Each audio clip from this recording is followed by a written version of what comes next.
आपका स्वागत है और आपको बता दें कि जल्द आने वाली नई शुगर एक्सपोर्ट पॉलिसी में सरकार कुछ बदलाव कर सकती है।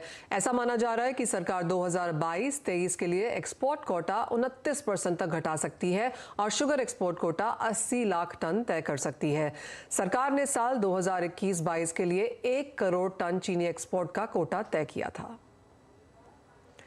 और साथ ही उपभोक्ता और खाद्य वितरण मंत्रालय ने 2 अक्टूबर को प्रेस रिलीज जारी कर जानकारी दी है कि देश में खाद्यान्न की कमी नहीं है। घरेलू जरूरतों के लिए देश में पर्याप्त खाद्यान्न का स्टॉक है। एक तरफ गेहूं चावल की रिटेल और होलसेल कीमतें कम हुई हैं, तो वहीं दूसरी ओर पिछले हफ्ते आटे के भाव में बढ़त हमने आते हुए नहीं देखी है। साथ ही खाने पीने की जरूरती जो चीजें हैं उन कीमतों पर सरकार ने कहा है कि उनकी नजर लगातार बनी हुई है। हालांकि पिछले 2 सालों में एमएसपी के हिसाब से गेहूं और चावल की कीमतों में कुछ उतार चढ़ाव जरूर देखने को मिला है और कुछ जियोपॉलिटिकल कारणों से भी स्टॉक में जो सरकार इकट्ठा करती है उसमें कुछ कमी आई है।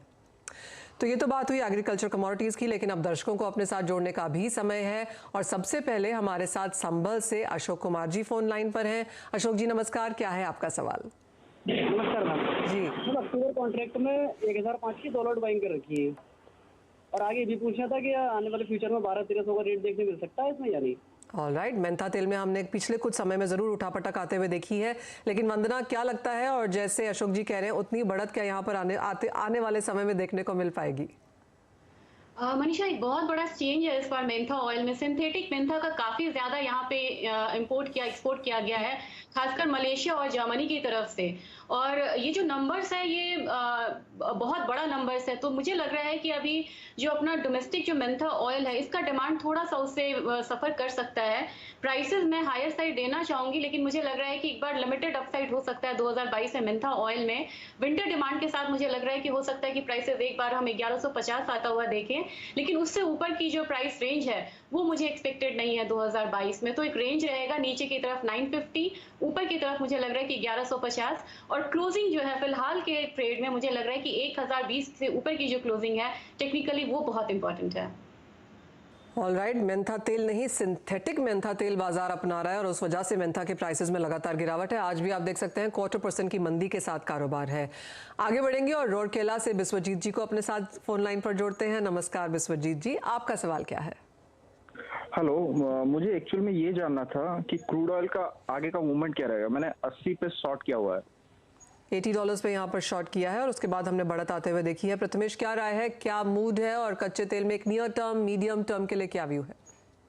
आई थिंक इनको अगर शॉर्ट किया है तो पोजीशन ओपन रखना चाहिए और नीचे जो है 6680 और 6600 ये 2 पॉसिबल भाव देखने को मिल सकते हैं। मेरे ख्याल से ये जो आज का मूव है वो क्लियरली लॉपसाइडेड है। यहाँ पे इनफैक्ट आप और भी सेल कर सकते हैं, ऐड कर सकते हैं अपनी पोजीशन को और बेहतर एवरेज कर सकते हैं। ओवरऑल ट्रेड का स्टॉप रहेगा आपको 6950 का। नीचे में काफी डाउनसाइड आने की पॉसिबिलिटी देख सकते हैं। ऑलराइट, जो आज तेजी है ऑफ कोर्स इसलिए है कि ओपेक एंड एलाइज शायद यहाँ पर आउटपुट में कटौती कर सकते हैं, इसलिए 4% की बढ़त आपकी स्क्रीन पर। लेकिन जैसे प्रथमेश कह रहे हैं कि शायद बहुत लंबी ये तेजी ना चले। हमारे साथ अब राजस्थान से नितिन जी फोन लाइन पर है। नमस्कार नितिन जी, आपका सवाल क्या है? नमस्ते मैम। मेरे पास 2 लॉट्स है 5 kg सिल्वर के, मैंने सेल कर रखे 57,500 रुपए पे। ऑलराइट, चांदी बेची है 57,500 पे। प्रथमेश, यहाँ पर क्या राय है? आई थिंक यहाँ और ऐड कर सकते हैं 57,800 पे और ओवरऑल ट्रेड का स्टॉप 58,340 रखना चाहिए। टारगेट 56,700। इस काउंटर में और भी गिरावट देखने की उम्मीद कर सकते हैं। कितनी गिरावट रहेगी प्रथमेश, क्योंकि ये वैसा युवा त्योहारी सीजन भी है जहां पर हम सोना चांदी लोगों को खरीदता हुआ भी देखेंगे, तो क्या रेंज बनती हुई देखेंगे आप चांदी में इस क्वार्टर के लिए? आई थिंक अराउंड 59,000 के आसपास ऊपर वाला रेंज है। नीचे में अराउंड 56,000 ये रेंज में रहेगा। 3,000 रुपीज का रेंज में पॉसिबल ये क्वार्टर में आपको देखने को मिल सकता है। तो समवेयर ऊपर में मेरे ख्याल से इंटरस्टेट हाइक्स और पॉसिबल दिखाई दे रहे हैं, तो ऊपर वाले भाव पे सेल करने की सलाह रहेगी। मेरे ख्याल से करेक्शन जारी रहेगा आने वाले ट्रेडिंग सेशंस में इस काउंटर में। ओके, यानी कि अगर आप फ्यूचर्स में ट्रेड कर रहे हैं तो इन लेवल्स पे बेच के चलें। अगर आप इन्वेस्टर्स हैं तो निचले स्तरों का इंतजार करें। एक लॉन्ग टर्म इन्वेस्टमेंट के लिहाज से आपको और नीचे के स्तर फिलहाल ढूंढने चाहिए। आगे बढ़ेंगे और इंदौर से नरेंद्र जी हमारे साथ फोन लाइन पर है। नमस्कार नरेंद्र जी, आपका सवाल क्या है?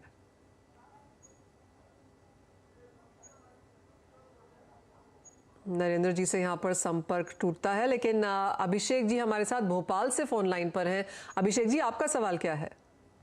हाँ मैम, गुड इवनिंग। मेरा सवाल है कि मैंने लास्ट एक्सपायरी में एक गोल्ड बाय किया था 51,942 रुपए में, और मैंने इस एक्सपायरी में इसका रोल ओवर किया 49,745 में जी। तो मैं जानना चाहता हूँ कि मेरा जो 52,000 के आसपास का जो रेट है, क्या वो इस एक्सपायरी में आ सकता है?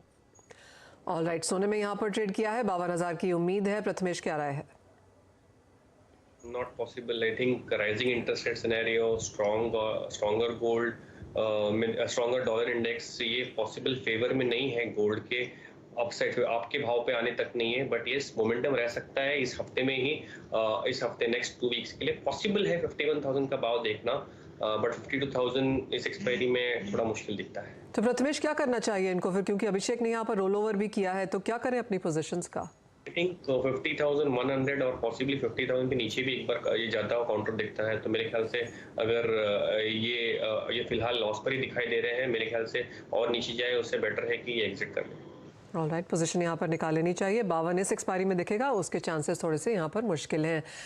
इंदौर से नरेंद्र जी हमारे साथ अब फोन लाइन पर है। नमस्कार नरेंद्र जी, आपका सवाल क्या है? नरेंद्र जी, आपको आवाज आ रही है? ओके, नरेंद्र जी का क्वेश्चन ले लेते हैं। कोकुड 2450 दिसंबर का बाय किया हुआ है, क्या करना चाहिए? वंदना, क्या राय देंगी? मनीषा, एक चीज देखिए तो कॉटन काउंटर में जो कोकुड हो चाहे कॉटन हो, यहाँ पे एक रिबाउंड आता हुआ हम देख रहे हैं और लगातार एक फॉल भी थी। तो लोअर लेवल बाइंग है, एक वैल्यू बाइंग है, बहुत ज्यादा नहीं, लेकिन मुझे लग रहा है कि प्राइसेस जो दिसंबर कॉन्ट्रैक्ट है वो करीब 2450 एक बार आ सकता है, 2450 से 2460।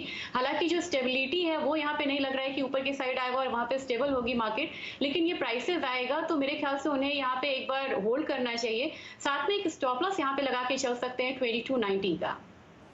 ऑलराइट, तो नरेंद्र जी आपके लिए यहाँ पर राय है, जो आपकी पोजीशंस हैं उसके सामने ये स्ट्रैटेजी यहाँ पर वंदना ने बताई है। लेकिन इसी के साथ शो समेटने का भी समय है। प्रथमेश, वंदना, एज ऑलवेज बहुत शुक्रिया साथ जुड़ने के लिए और उन तमाम स्ट्रैटेजीज में मदद करने के लिए।